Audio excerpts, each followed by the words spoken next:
Ciao ragazzi, volevo farvi vedere questo prodotto che ho appena preso e così vi faccio vedere anche come si montano.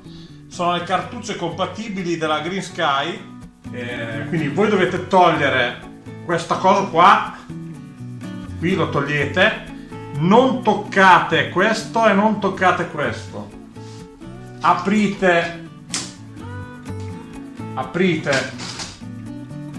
lo sportellone, mettete nel verso giusto la cartuccia dove c'è scritto push, premete e tac, lui si incastra, richiudete e lui si configura.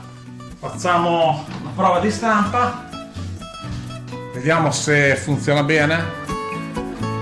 Con la Office Jet Pro abbiamo installato la cartuccia, quella grossa, del nero, quindi proviamo il nero.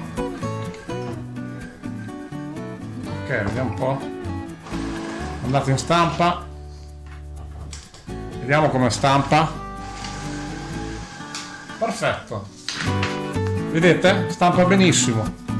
Quindi sostanzialmente io le ho acquistate per la mia HP Office Z Pro 7740 e funzionano da Dio. Tra l'altro hanno un costo molto vantaggioso.